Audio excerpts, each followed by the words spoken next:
자, 하나님의 말씀 신약 성경 누가복음 19장 우리 28절에서 44절까지 말씀.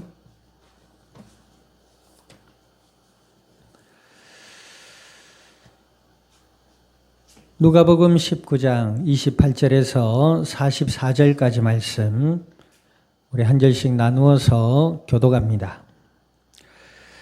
예수께서 이 말씀을 하시고 예루살렘을 향하여 앞서서 가시더라.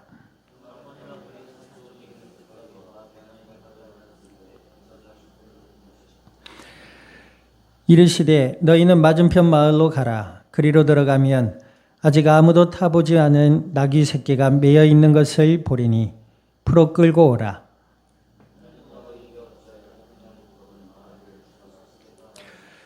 보내심을 받은 자들이 가서 그 말을 하신 대로 만난지라.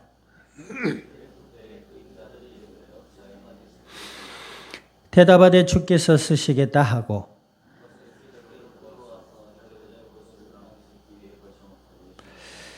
가실 때에 그들이 자기의 겉옷을 길에 펴더라.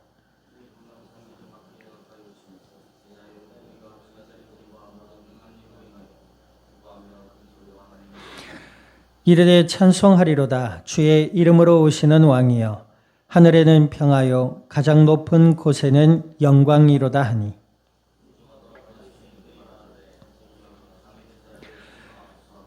대답하여 이르시되 내가 너희에게 말하노니 만일 이 사람들이 침묵하면 돌들이 소리 지르리라 하시니라.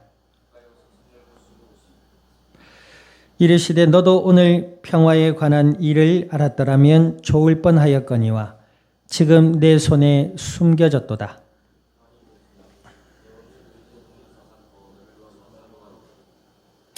같이 합니다. 또 너와 및 그 가운데 있는 내 자식들을 땅에 메어치며 돌 하나도 돌 위에 남기지 아니하리니 이는 네가 보살핌을 받는 날을 알지 못함을 이남이니라 하시니라. 아멘. 기도드립니다. 하나님 아버지, 주님의 크신 은혜와 사랑을 감사드립니다.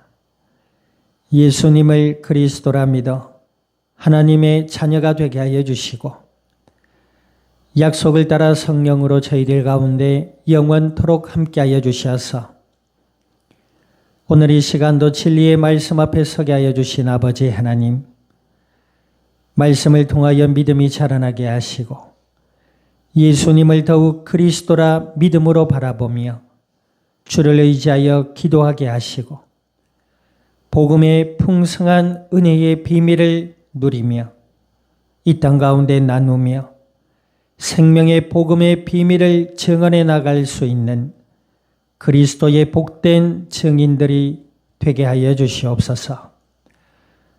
감사와 영광을 주님 앞에 돌려드리며 우리 주 예수님의 이름으로 기도드립니다. 아멘.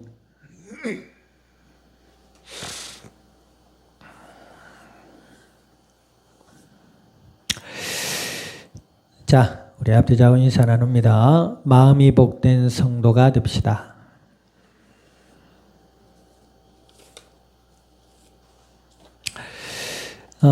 하나님의 은혜로 택하심을 받고 예수님을 그리스도라 믿음으로 하나님의 자녀가 된 것은 하나님의 놀라운 은혜와 사랑이요 기적이고 축복인 줄 믿을 수 있기를 우리 주님의 이름으로 축원드립니다. 예수님을 내가 믿고 싶다고 해서 물론 믿고 싶은 마음을 주시는 것이 하나님의 은혜예요.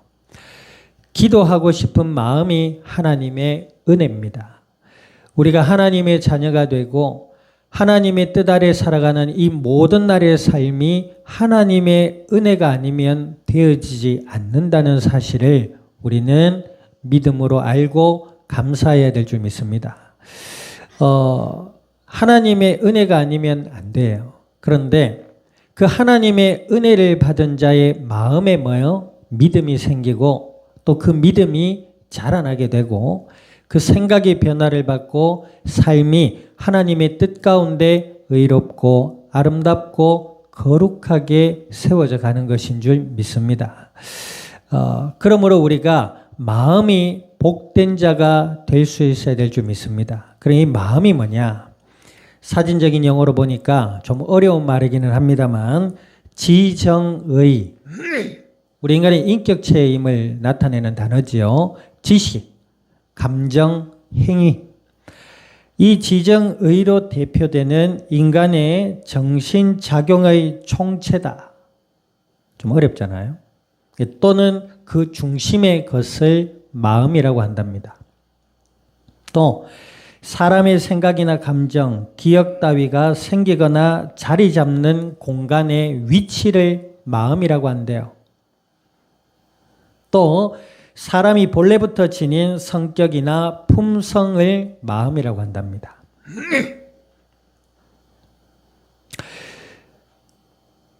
성경에 보니까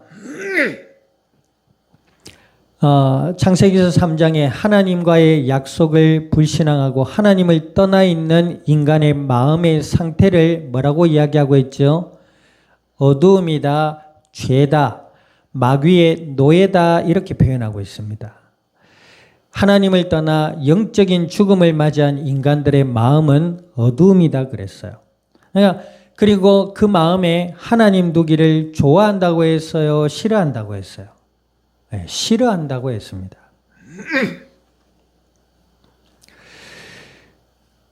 그러면서 뭐 해요? 그 마음의 공간에 하나님 두기를 싫어하고 하나님 말씀을 듣기를 싫어하고 뭐 해요? 자신을 믿고 우상을 섬기며 미신을 따르고 세상의 가치와 기준을 따라 살아가잖아요. 그러니 그 마음과 생각이 아둔하고 어리석고 어두워졌다라고 얘기하고 그 상태를 어떤 상태? 마귀의 노예가 된 상태다라고 진단하고 얘기하는 것입니다. 글쎄요, 예수님 안 믿는 분들 또 이 메시지를 들으시는 분들 중에 뭐 그렇게까지 사람의 마음을 극단적으로 얘기하냐 또 듣기 싫을 수도 있습니다. 그러나 분명히 우리가 알아야 될 것은 하나님을 떠난 인간의 마음과 그 삶은 생각과 삶은 어두움 가운데 있다는 것입니다. 우리가 사람들을 만나보면 알잖아요. 어떻게 알아요? 사람과 대화를 해보거나 하기야 대화를 해봐서 사람은 잘 알지 못해요. 취미 생활을 같이 해본다든지 정말로 그 사람을 알 수 있는 것은 같이 어떤 일을 해보면 그 사람을 알 수가 있어요. 우리가 뭐 오랜만에 만나서 좋은 얘기 많이 할 수 있어요. 아유 뭐 조금 극단적인 표현일지 모르겠습니다만 위선과 가식 속에서 상대방에게 립 서비스를 하면서 막 없는 칭찬 온갖 좋은 얘기 할 수 있어요. 그러나 같이 사는 것과는 다른 것입니다. 그렇죠? 남녀가 연애를 합니다. 처음에는 어떤 이유에서든지 주로 요즘 젊은 친구들은 외모지요. 외모 지상주의에 빠져가지고 외모가 좀 괜찮으면 서로 호감을 느낀대요. 그런데 또 알고 보면 외모만이 전부는 아니죠. 그렇죠? 만나서 이야기를 해보면 서로 끌림이 있어야 돼요. 저 끌림이란 게 뭐예요? 저 사람을 신뢰해도 되겠다라는 그런 마음이 생길 때에 그 연인의 관계는 깊어지지요. 그럼에도 불구하고 뭐예요? 많은 사람들이 이 사람은 정말 내 사람이다 라고 생각해서 결혼을 해요. 결혼이라는 것은 뭐죠? 남녀 간에 만나서 뭐 데이트를 하고 이런 게 아니에요. 그냥 이제 같이 먹고 자고 생활하며 같이 살아야 돼요. 자, 보세요. 이제 같이 사니까 뭐예요? 그 사람의 진짜가 보이는 거예요. 응? 그래서 좀 유머 개그이긴 하지만 뭐 웨딩 에서 그 웨딩 연주가 아니라 뭐예요? 그 연주를 뭐라고 개사해요? 또 속았네, 또 속았네. 헛된 것을 바래서 그래요. 그러나 어찌되었든 같이 살아보니까 그 사람의 진짜가 보이는 거예요.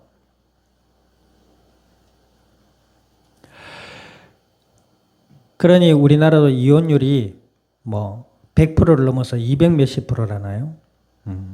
미국도 그렇고 서양에서 발전했다고 하는 나라에는 이혼율이 더 높죠. 어찌되었든 하나님을 떠난 인간의 마음은 어두움입니다. 자신과 우상과 미신과 세상의 가치와 기준의 그 거짓된 것에 마음을 두고 살아간단 말이에요. 그러니 성경에 말씀하고 있지요. 그 마음이 어리석고 아둔하게 되어 그가 생각하고 판단하고 결정하는 모든 일에는 뭐예요? 네. 고통과 아픔과 허무의 열매를 맺는 거예요. 자, 그런 가운데에 하나님이 우리에게 은혜를 주셔서 예수님이 하나님을 만나는 유일한 길이고 예수님이 이 땅의 모든 죄와 저주의 문제를 십자가에 해결하셨고 아멘. 마귀의 권세를 이기셨다라는 그 메시아적인 예수님, 메시아이신 예수님을 우리가 듣고 마음으로 믿게 된 것이 하나님의 은혜요. 복인 줄 믿으시기를 우리 주님의 이름으로 축원드립니다. 아멘. 믿음은 내가 가지고 싶은 마음이 일어나는 것이 하나님의 은혜 받은 자의 마음이에요. 그리고 그 모든 것이 예수님을 믿고 자녀되고 예수님을 알아가고 그 안에 평안을 누리고 그 안에서 감사가 있고 그 안에서 기쁨이 있고 그 안에서 소망을 가진 자가 복이 있다 이 말입니다. 아멘. 여러분들은 어디에 평안을 누려요? 잠깐의 만족이 아니라 평안한 마음. 아멘. 여러분들은 어디에 감사가 있어요? 감사가 없어요? 하기야 예수님을 믿지 못하는 사람들 하기야 요즘 감사할 일들이 많이 적은 것도 사실이긴 합니다. 그러나 어찌됐든 저찌됐든 과거보다는 삶의 형편이 많이 좋아졌어요. 그럼에도 불구하고 감사함이 없고 여러분들은 어디에 기쁨을 누려요? 내가 하고 싶은 것만 찾아서 하니까 기쁘다 이런 정신 나간 소리 하면 안 돼요. 아무리 돈이 많아도요. 하루 3끼밖에 못 먹어요. 아무리 내가 명예 있고 가진 것이 있어도요. 내 인간의 마음에 원하는 것을 다 채울 수가 없어요. 조금 이따가 살펴보겠습니다만 오히려 우리가 성경 시대에 살았던 믿음의 인물들은요. 세상 사람들이 먹고 마시고 하는 것들의 절반도 못하면서 그 카타콤이라는 동굴에 숨어서 살았어요. 내가 하고 싶은 거 다 해야지 인생이야. 거기에 기쁨이 아니라 내가 하나님을 떠난 이 어둠의 세상 속에 하나님의 택하심을 입고 예수님을 믿어 하나님의 자녀가 되고 하나님이 나와 함께 하신다는 그 은혜 아래 기쁨이 있어야 될 줄 믿습니다. 아멘. 여러분들 어디에 무슨 소망이에요? 부자 되는 것, 사람들에게 인정받는 것, 내 이름을 높이는 것, 어디에 소망이 있어요? 하나님의 은혜로 마음이 복돼서 예수님을 믿고 예수님을 알아가는 자들의 소망은 뭐예요? 이 땅에 하나님의 나라가 임하는 것이에요. 아니 목사님 그래 하나님의 나라가 임하는 거 다 좋고 한데 먹고 살아야 될 것 아닙니까? 그 마음이 안타까운 거지요. 하나님의 나라가 임하기를 원하는 그 소망이 어린 마음에 하나님 이 땅에 비전을 주시는 거예요.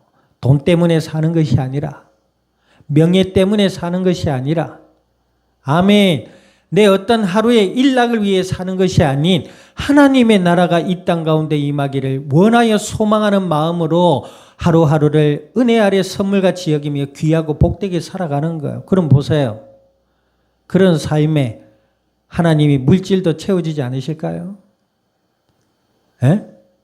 허탄한 것 따르고 맨날 다른 거 생각하고 원망하고 시기하고 질투하고 집에서 요즘 SNS 보면서 막 이래야 되는데 저래야 되는데 나는 뭐고 이런 삶은 아주 어리석고 절망적이고 어두운 삶이에요. 이 땅에 하나님의 나라가 임하기를 원하는 소망 안에서 나에게 주신 크고 작은 재능들이 있잖아요. 우리나라가 지금 총 인구가 많이 줄어서 5천만이 안 된대요. 4,900인가? 그밖에 안 된대요. 그런데 어쨌든 5천만이라 하더라도 적은 수는 아니에요. 다른 데 비하면 아주 적지요. 중국이나 러시아 이런 데는, 미국 이런 데는 15, 6억 이러잖아요, 인구가. 12억 이러거든요. 어찌되었든 이 지구상에 몇십억의 사람들이 있는데 나같이 생긴 사람이 있어요, 없어요?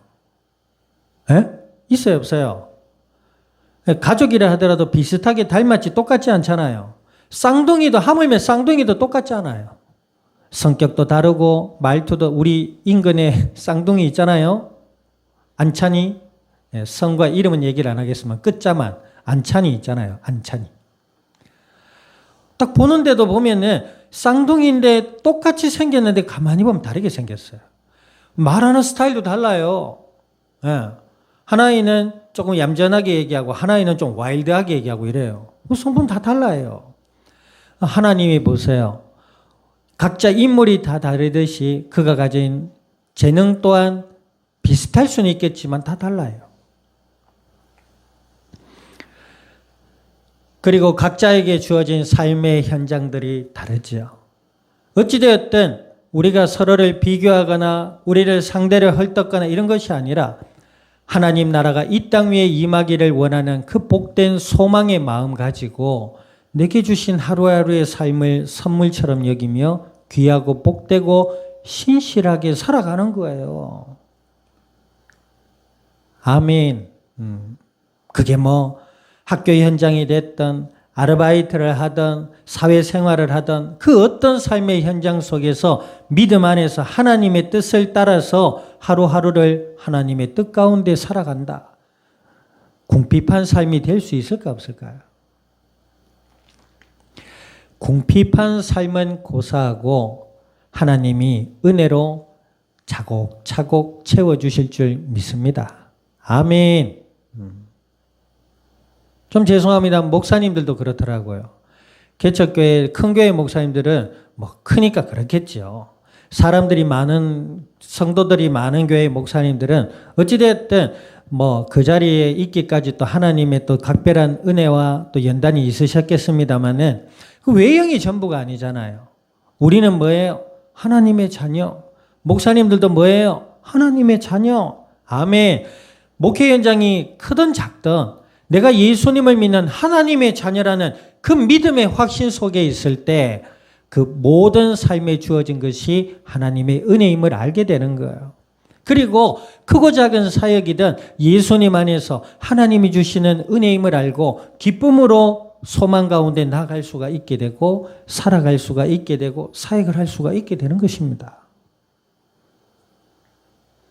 아멘. 그것이 복된 마음이에요. 자, 오늘 본문에 보면 앞서 말씀드린 그 내용들이 포함이 되어 있죠. 자, 크게 세 부분으로 이야기를 할 수 있습니다. 처음에 보면 28절에서 35절까지 보시면은 이제 예수님께서 예루살렘 이제 십자가의 사역을 약 일주일이라는 시간을 앞두고 벌어진 일이에요. 예수님이 예루살렘 입성을 하실 때 제자들을 향해서 그럽니다. 가서 나귀가 묶여져 있을 것인데 그 나귀를 데리고 와라. 그러면 우리가 뭐라 해야 되겠습니까? 제자들이 예수님께 엽주니까 뭐예요? 주가 쓰시겠다 해라. 그래서 제자들이 예수님이 타고 들어가실 나귀를 찾으러 갔는데 있어요. 그래서 그 나귀를 풀고 있는데 그 주인이 뭐라 그래요? 당신들 왜 그럽니까? 물으니까 뭐예요? 주가 쓰시겠다 하라. 시키는 대로 했어요. 그래서 나귀를 줬어요. 자, 그래서 그 나귀를 끌고 와서 예수님이 그 나귀를 타시고 예루살렘으로 향하시는 거예요. 그런데 놀라운 사실은 500년 전 스가랴 선지자가 스가랴서 스가랴서 9장 9절에 보면 나귀 타실 메시아를 벌써 예언했다는 사실입니다. 스가랴는 500년 전 이스라엘에게 하나님의 말씀을 전하라고 세운 선지자 중에 한 분이에요. 500년 전에 예수님이 이 땅에 오시지도 않았는데 메시아가 이 땅에 도래하실 사실을 알고 이스라엘 백성들에게 하나님의 언약을 회복하고 하나님께 돌아올 것을 선포한 믿음의 선지자였습니다. 그야말로 선견지명이 있었던 사람이지요. 아멘. 우리 오늘 말씀을 통해서 예수 그리스도를 향한 믿음이 자라나고 지혜가 자라나야 될 줄 믿습니다. 아멘. 세상 사람들 그거 알지 못하잖아요. 당장에 반짝이는 그 순간을 보고 성공이라 일컬어요. 그러나 인생은 그렇지 않습니다. 순간에 반짝이는 그 순간이 성공이 아니라 예수님을 믿고 하나님의 은혜 가운데 선물 같은 복된 하루하루를 살아가는 자가 성공이에요. 아멘. 우리 세상 사람들이 말하는 성공을 이루어 놓고 절망 가운데 좌절하고 스스로 극단적인 선택까지 한 사람들을 볼 때에 그 반짝이는 순간이 성공이라고 단정 지을 수 있는 근거가 어디 있어요? 없어요. 극단적인 선택을 하지 않는다 하더라도 그 인생의 결국에는 죽음이고 오히려 그 반짝였던 그 인생 까닭에 주어진 그 물질 때문에 집안에 풍포가 일어나는 일들을 우리는 허다하게 볼 수 있잖아요. 그것이 전부가 아니다라는 거예요. 500년 전 스가랴 선지자가 예언한 나귀를 타신 메시아, 예수님의 그 말씀이 성취되어지는 장면이에요. 우리가 믿는 예수님은 그저 계시다가 인류를 위해 눈물을 흘리신 박애주의자가 아니에요. 우리가 지금 듣고 있는 이 피곤한 시간 중에서도 졸음을 참으면서 듣고 있는 이 복음 예수 그리스도는 이 땅 가운데 사람의 몸으로 오신 하나님이신 줄 믿습니다. 아멘. 그 스가랴 선지자 예언이 이루어지는 장면이에요. 또 우리가 예수님을 믿고 하나님의 말씀을 따라 기도하며 살아가는 믿음의 복된 마음을 가진 성도들에게는 하나님 반드시 응답해 주실 줄 믿습니다. 그 전제가 뭐지요? 예수 그리스도를 믿는 믿음이 전제예요. 그러니까 우리가 기도할 때에도 방언을 사모하고 그게 문제가 아니라 어떤 것을 사모하고 기도하고 열심히 하고 뜨겁게 하고 소리 지르고 두 팔 벌리고 어떤 목사님 그러대요. 고개 숙여 아멘하면 하나님 복 안 주신다고 고개 들고 크게 아멘하면 입을 크게 벌릴수록 많이 준다. 그게 이상한 소리 하지 말고 전제가 뭐예요? 믿음이에요.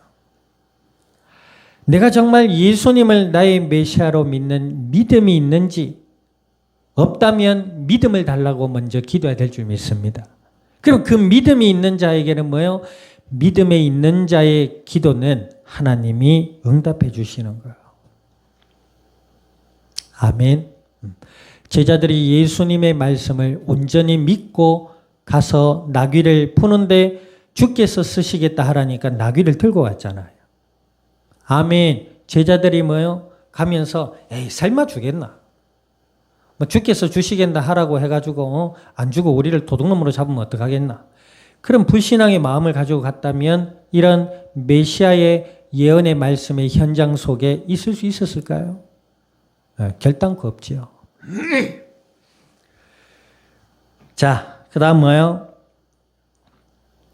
예수님이 나귀를 타신 것은 하나님이 사람의 몸으로 이 땅에 낮아지신 모습을 다시 한번 대면하는 것인 줄 믿습니다. 그 예수님이 인류를 대속하실 온전하고 순전한 제물이 되신가요? 자, 그런데 보세요. 예수님께서 나귀를 타고 예루살렘에 입성을 할 때에 제자들과 예수님을 따랐던 사람들이 겉옷을 펴고 그 앞에 깔고 호산나 다윗의 자손이여. 여기서 호산나 다윗의 자손이라는 것은 없지만 마태복음이나 마가복음이나 요한복음에 나와 있어요. 그래서 예수님을 마치 전쟁에서 승리한 왕처럼 하나님을 찬양하고 메시아를 맞았단 말이에요. 이것 또한 이사야 9장 6절이나 민수기 19장 2절에 예언되어 있는 모습입니다. 그런데 안타까운 것은 뭐지요? 우리가 뒤에 보니까 41절에서 44절까지 보니까 예수님이 뭐예요? 예루살렘을 향하여 우세요.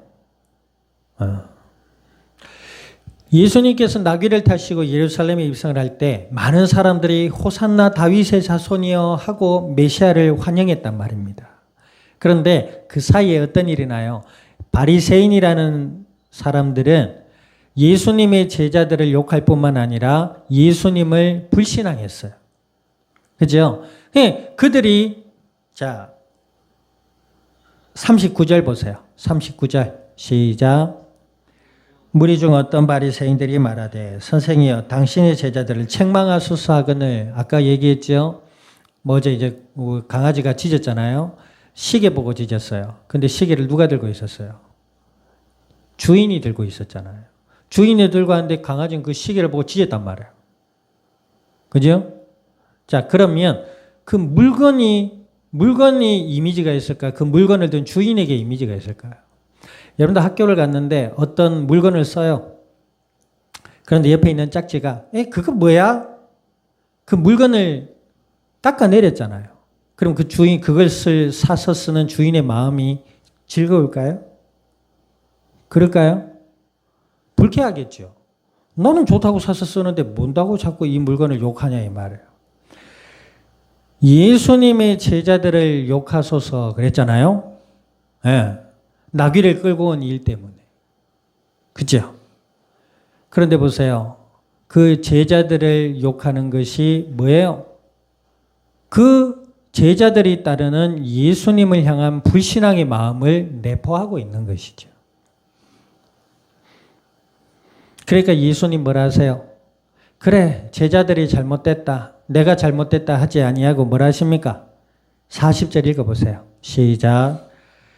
대답하여 이르시되 내가 너희에게 말하노니 만일 이 사람들이 침묵하면 돌들이 소리 지르리라. 내가 지금 예루살렘을 향해 가는데 이때부터는 예수님이 본인이 구약에 예언된 메시아라는 사실을 직접적으로 이야기를 하십니다.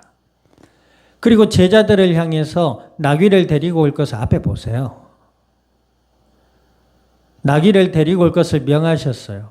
그 사람들이 예수님이 예루살렘 입성을 환영하고 소리를 질러 찬양했어요. 그런데 바리새인들은 뭐요? 예수님을 인정하려 들질 않았어요. 그리고 제자들을 비난했단 말이에요. 선생이요, 당신의 제자들을 욕하. 이 말은 무슨 말이에요? 제자들을 혼내달라 이 말이 아닙니다. 당신이 가르치는 제자들의 꼬라지가 저러니 당신도 똑같은 거 아닙니까? 이거예요 지금. 그러니 예수님 뭐라 합니까?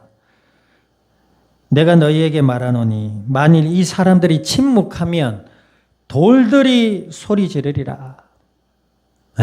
이 사람들이 입 다물고 가만히 있으면 우리가 생각할 아무짝에도 쓸모없는 것 가지고도 하나님은 메시아를 이 땅에 나타내실 것이다. 이 말이에요. 또 뒤에 보면은 돌들이 소리 지르리라. 실제로 예루살렘 성이 메시아를 인정하지 않고 십자가에 죽였던 예루살렘 사람들은 AD 70년에 로마에서 파송된 디도 장군에 의해서 돌 위에 돌 하나 남지 아니하고 철저하게 멸망받습니다. 그 사실을 예수님은 아시고 우시며 예루살렘을 향하여 이야기하십니다. 42절 읽어보세요. 42절 44절까지 읽어봅니다. 시작. 너도 오늘 평화에 관한 일을 알았더라면 좋을 뻔하였거니와 지금 내 눈에 숨겨졌도다. 자, 42절. 자, 잠깐만. 예. 오늘 평화에 관한 일을 알았더라면 좋을 뻔하였거니와 지금 내 눈에 숨겨졌도다. 그죠? 평화에 관한 일이 누구예요? 예수 그리스도께서 이 땅에 오시고 예루살렘을 향해 가시단 말이에요. 그걸 알았더라면 좋을 뻔하였느니라. 그런데 바리새인뿐만 아니라 이스라엘 사람들은 뭐요? 그 예수님을 알기를 싫어한 거예요. 그러니 뭐예요? 43절 읽어봅니다. 시작. 날이 이를지라 네 원수들이 토둔을 쌓고 너를 둘러싸면으로 가두고. 실제로 AD 70년 로마의 디도 장군이 로마 군사를 끌고 와서 예루살렘을 포위합니다. 둘러싸요. 그리고 수로와 먹을거리를 차단시켜 버립니다. 그러니 무슨 일이 일어나요? 예루살렘 성 안의 사람들이 굶주림과 갈증을 못 이겨 급기야 서로 죽고 죽이며 먹는 일이 일어나요. 아주 인간 이하의 잔혹한 일들이 예루살렘 성 안에 자기들끼리 그렇게 일어납니다. 44절 보세요. 시작. 또 너와 및 그 가운데 있는 내 자식들을 땅에 메어치며 돌 하나도 돌 위에 남기지 아니하리니 이는 네가 보살핌을 받은 나를 알지 못함이니. 돌 위에 돌 하나 남지 않고 멸망하실 것이다. 예수님께서 예언하셨어요. 그리고 AD 70년 로마의 디도 장군에 의해 예루살렘은 실제로 철저히 멸망받습니다.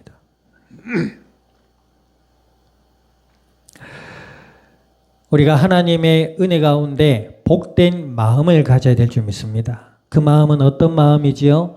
예수님을 믿기를 원하고 예수님을 알아가기를 원하는 마음이에요. 아멘. 세상의 허탄한 것에 마음을 빼앗기지 말고 우리가 기도함으로 믿음을 구하고 예수 그리스도를 더욱 믿음으로 알아갈 수 있는 은혜 아래 기도하며 하나님이신 응답 안에서 감사와 기쁨과 평안과 소망이 가득한 하루하루의 삶으로 인도받아야 될 줄 믿습니다. 아멘. 그러므로 뭐요? 우리를 뭐라고 한다? 예수 그리스도의 증인이라 한다 그랬단 말입니다. 시작될 한 주, 주어진 한 주의 모든 날 속에 예수님을 믿는 믿음 안에서 하나님과 함께하는 은혜 충만한 삶이 될 수 있기를 우리 주님의 이름으로 축원드립니다. 기도드립니다. 오늘 말씀을 기억하셔서 하나님 저희들의 마음과 생각과 삶의 주인 되어 주시고 예수 그리스도를 온전히 믿음으로 바라보며 하나님의 은혜와 사랑 가운데 나가 복음의 증인으로 승리케 해달라고 우리 믿음 안에서 동성으로 합심하여 기도드립니다. 하나님 아버지 주님의 크신 은혜와 사랑을 감사드립니다. 예수님을 그리스도라 믿어 하나님의 자녀가 되게 하여 주시고 주의 은혜로 예수님을 더욱 그리스도라 믿음으로 알아갈 수 있는 복된 마음들이 되게 하여 주심도 감사드립니다. 아버지 하나님 오늘 주신 약속의 말씀을 따라 주께 간구드리오니 주여 은혜 아래 우리의 마음을 복되게 하시고 예수님을 더욱 믿음으로 알아갈 수 있는 은혜를 주시며 그 안에서 평안과 기쁨과 감사와 소망의 삶의 비밀을 누리고 주님의 뜻을 따라 이 땅 가운데 담대하며 지혜로우며 또 온유하며 겸손함으로 주님의 뜻을 따르고 복음의 아름답고 복된 열매들로 말미암아 주님의 영광을 드러낼 수 있는 은혜롭고 복된 그리스도의 증인들로 승리해 나갈 수 있도록 주여 저희들의 영육의 삶의 은혜를 더하여 주시기를 간구드립니다.